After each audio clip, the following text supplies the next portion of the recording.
Janata Dal you में आज भाजपा और कांग्रेस के नेताओं का कब्जा है। जो उनकी भुंजा पार्टी है, जो उनके नवरत्न है, उसमें कांग्रेस पार्टी के ले लीजिए आप अशोक चौधरी, विजय चौधरी, दोनों कांग्रेस पार्टी के हैं, आज शीर्ष नेताओं में से हैं। इसके बाद भाजपा से आए हैं संजय झा, पार्टी के कार्यकारी अध्यक्ष हैं। जी।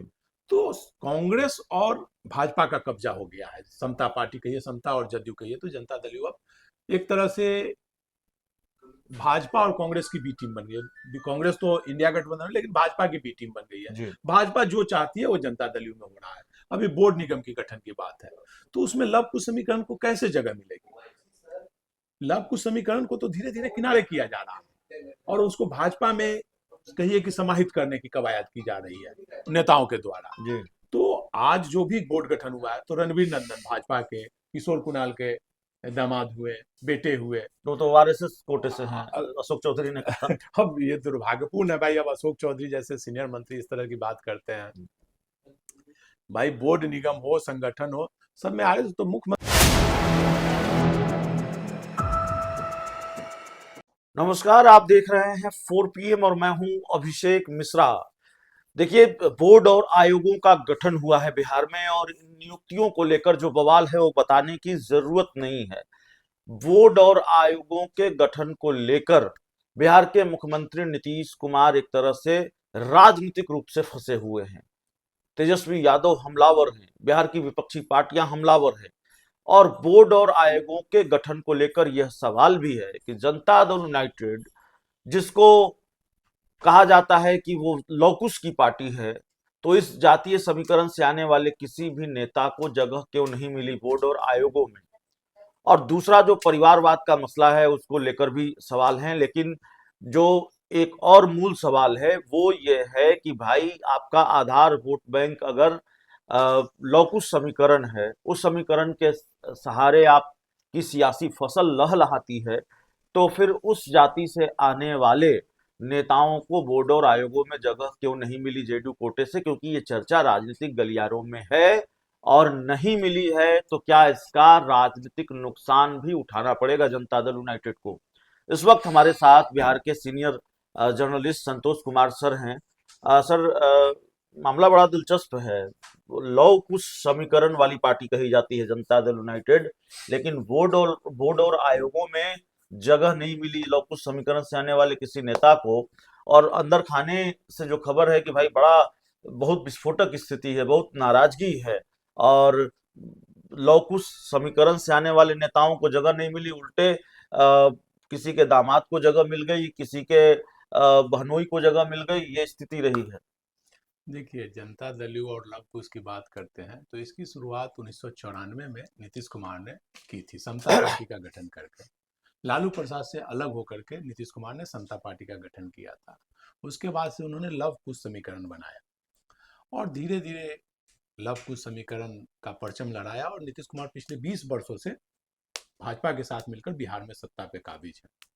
लेकिन समय के साथ, समय काल और परिस्थिति के साथ नीतीश कुमार भी बदल गए, उनकी पार्टी भी बदल गई और उनकी कार्य शैली भी बदल गई और पार्टी की रूपरेखा भी बदल गई। अब देखा जाए तो समता पार्टी का जो भी मूल 94 में समता पार्टी के नेता थे, उसमें से 90% लोग किनारे हो चुके हैं। समता पार्टी के लोग अब कोई नहीं, सबसे पुराने समता पार्टी के दामोदर रावत आज किनारे, मंत्री तक उनको नहीं बनाया गया। जी। पुराने जितने रेणु कुशवाहा बाहर, जितने भी समता पार्टी के गठन के समय जो भी लोग थे सब लगभग बाहर हो गए। 10% लोग ही अब बचे हैं पुराने लोगों। 90% लोग बाहर हो गए समता पार्टी से। इसके बाद आप आ जाइए, देख लीजिए आज जदयू की क्या स्थिति है। जनता दल यू में आज भाजपा और कांग्रेस के नेताओं का कब्जा है। जो उनकी भुंजा पार्टी है, जो उनके नवरत्न है, उसमें कांग्रेस पार्टी के ले लीजिए आप अशोक चौधरी, विजय चौधरी, दोनों कांग्रेस पार्टी के हैं, आज शीर्ष नेताओं में से हैं। इसके बाद भाजपा से आए हैं संजय झा, पार्टी के कार्यकारी अध्यक्ष हैं।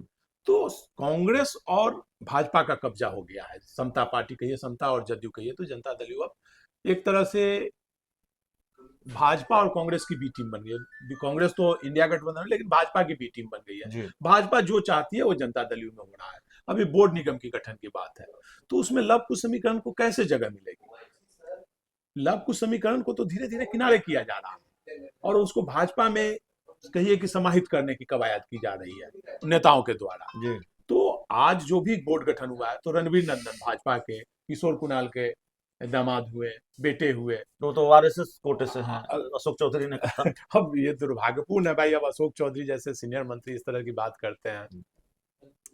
भाई बोर्ड निगम हो, संगठन हो, सब में आए तो मुख्यमंत्री जिसको चाहते हैं वो मानते हैं, भाजपा से मांगते हैं, जो भी गठबंधन है पार्टी के नेताओं को बनाया जाता है। तो समता और जदयू का लव कुश समीकरण पूरी तरह से टूट चुका है। आप इसका असर आपने देखा होगा लोकसभा चुनाव में, जो कुश समीकरण लव कुश दोनों टूटा लोकसभा चुनाव में। जो आप कुशवाहा समाज पूरे बिहार में आरजेडी की तरफ शिफ्ट हो गया, यहाँ तक कि लव समीकरण जो कुर्मी जाति नीतीश कुमार के स्वजातीय लोगों ने मुंगेर लोकसभा सीट में आप ललन सिंह को वोट नहीं दिया, उनके खिलाफ वोटिंग किया मुंगेर लोकसभा में। एक बाहुबली है उनको वोट दिया, उनकी पत्नी को। तो इस तरह से लव कुश समीकरण धीरे धीरे टूट रहा है और भारतीय जनता पार्टी अपने लोगों को धीरे धीरे जनता दल में भी और उनके बोर्ड, संगठन, निगम और नौकरशाही में हर तरफ भाजपा समर्थकों का कब्जा होते जा रहा है। लव कुश समीकरण पूरी तरह से धराशायी हो चुका है और नीतीश कुमार चूंकि अब खुद निर्णय लेने की स्थिति में नहीं है, उनके नवरत्न जो कन्विंस करते हैं वो कर देते हैं। कोई अगर उनको बोलता है कि भाई ये नहीं हुआ, अब जैसे अब लव कुश समीकरण की बात हुई, कोई उनके कानों में जाएगा तो तुरंत कहेंगे अरे लव कुश समीकरण से इसको बना। नहीं, इस सवाल को हम और आगे बढ़ाएंगे। क्या जनता दल यूनाइटेड ने आरजेडी का काम आसान कर दिया, लालू यादव का काम आसान कर दिया, लव कुश समीकरण से आने वाले नेताओं को तरजीह न देकर? क्योंकि लालू यादव कुशवाहा पॉलिटिक्स करते रहे, 2024 के लोकसभा चुनाव से उन्होंने ये प्रयोग शुरू किया है और कुशवाहा वोट बैंक में सेंधमारी की कोशिश, जो एनडीए का वोट माना जाता है और खासकर जो जेडीयू का वोट माना जाता है, उसमें सेंधमारी की कोशिश की है उन्होंने 2024 के लोकसभा चुनाव में। 2020 के विधानसभा चुनाव में ये व्यापक तौर पर और होगा और बड़ी सेंधमारी लालू यादव कर पाएंगे, क्योंकि जेडीयू ने मौका दे दिया है अपने अपने नेताओं को तरजीह न देकर, लव कुश समीकरण से आने वाले नेताओं को तरजीह न देकर, उनको भागीदारी न देकर बोर्ड और आयोगों में। देखिए मेन यहाँ जनता दल में बोला जाता है ना कि कुछ लोग दीमक की तरह जनता दल को खा रहे हैं। बोला जाता है दीमक जिस प्रकार से लकड़ी को खा जाता है, घून जिस प्रकार से लकड़ी को खा जाता है, उसी प्रकार जनता दल में कुछ नेता जो बाहर से आए नेता हैं, वो जनता दल के जो भी नीतीश कुमार के करीबी पुराने नेता हैं उनको किनारे करते जा रहे हैं, ताकि पूरी तरह से नीतीश कुमार को कोई कन्विंस करने वाला ना हो कि भाई ये गलत हो। जैसे 2 बार नीतीश कुमार आरजेडी के साथ गए, क्योंकि वहां पर पुराने लोग थे जो सोशल जस्टिस के लोग थे, उन्होंने कन्विंस किया कि भाई भाजपा आपके लिए खतरा है, भाजपा आपकी पार्टी को खत्म कर देगी। तो नीतीश कुमार सचेत हुए और आरजेडी के साथ गए। लेकिन फिर जैसे ही नीतीश कुमार कमजोर पड़े तो भाजपा और के समर्थक जो लोग हैं उन्होंने कन्विंस करके फिर इधर कर लिया। तो इस बार ऐसी चक्रव्यूह की रचना की गई है, घेराबंदी कर दी गई है कि नीतीश कुमार उस चक्रव्यूह से बाहर नहीं निकले और पुराने जो भी समता पार्टी के लोग हैं, जो भी लव कुश समीकरण, उनको धीरे धीरे किनारे कर किया जा रहा है। आप देखिए ना आज जनता दल में किसका कब्जा है। संजय झा राष्ट्रीय अध्यक्ष कार्यकारी, ललन सिंह केंद्र में मंत्री, विजय चौधरी सर्वे सर्वा, आप नौकरशाह में ले लीजिए अशोक चौधरी नौकरशाह में ले लीजिए, ये दीपक प्रसाद, प्रत्यय अमृत, चंचल जी की तूती बोलती, आज भी चंचल बाहर है लेकिन चलती है। तो किन लोगों का कब्जा है अब जनता दल में, चाहे नौकरशाह हो, चाहे नेता हो, राजनेता हो, उनके नवरत्न हो, सब लोग मतलब भाजपा विचारधारा के लोगों का कब्जा हो गया। यही वजह है कि आज लव कुश समीकरण को किनारे किया जा रहा है, ताकि जब जनता दल कमजोर पड़ जाए तो भाजपा का अपना मुख्यमंत्री हो सके। एक कहावत है कि दूसरे के लिए जो कुआं खटता है खुद गड्ढे में गिर जाता है। तो नीतीश कुमार को कमजोर करने के चक्कर में भाजपा कहीं खुद गड्ढे में ना गिर जाए। तो देखिए हमारे साथ senior journalist Santosh Kumar Singh sir थे, और जाहिर तौर पर क्या हो रहा है, बोर्ड और आयोगों की नियुक्ति में क्या हुआ है, और लव कुश समीकरण में अगर जगह नहीं दी गई, लव कुश समाज से आने वाले नेताओं को अगर बोर्डों और आयोगों में जगह नहीं दी गई जेडीयू कोटे से, तो इसका खामियाजा भी भुगतना पड़ सकता है जनता दल यूनाइटेड को 2025 के विधानसभा चुनाव में, क्योंकि लालू प्रसाद यादव इस मामले को भुनाने की जुगत में पहले से लगे रहे हैं और कुशवाहा पॉलिटिक्स लगातार वो कर रहे हैं। बहुत बहुत धन्यवाद।